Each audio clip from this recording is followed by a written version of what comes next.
Welcome to the Texas Weekly Newsreel. I told you it was going to get busy after Easter, and it did. The governor, the two United States senators from Texas, the lieutenant governor, and a bunch of Republicans, congressmen, legislators, people from outside the Capitol got into it on Medicaid on the first day of the week. The President of the United States believes Medicaid is a broken system.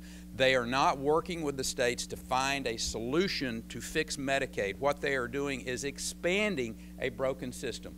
On its face, we would be foolish to continue on to a path that will bankrupt this country and that will bankrupt our states. This is federal money that is going to be spent whether we opt into the program or not. In other words, if we don't reclaim our federal dollars that Texas taxpayers are paying, they're going to go to other states. The Texas House takes up the budget. We're taping this a little bit before the budget debate begins, but they started with 267 amendments. That was expected to eat all day Thursday. They'll come out of that with a House budget they can stand against the Senate budget. 5 members of the House and 5 members of the Senate will go into a conference committee and they'll do the actual budget writing, reconciling the differences between the two bills, and come out with something that the legislature votes on sometime in May, probably.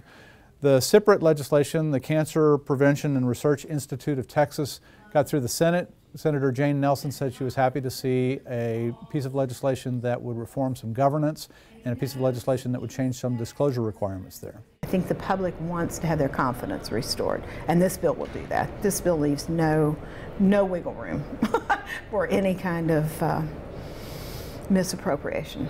And Senator Kirk Watson talked about a piece of hit-and-run legislation that got through the Senate. It's a piece of legislation that stems from an accident involving a Capitol staffer 2 years ago. In many of these instances of the failure to stop and render aid, the hit and run, if you will, the person that is running, the person that is fleeing, is drunk. They would face, in the case of a death, they would face the penalty of intoxication manslaughter, which again is a second-degree felony. That's the Newsreel.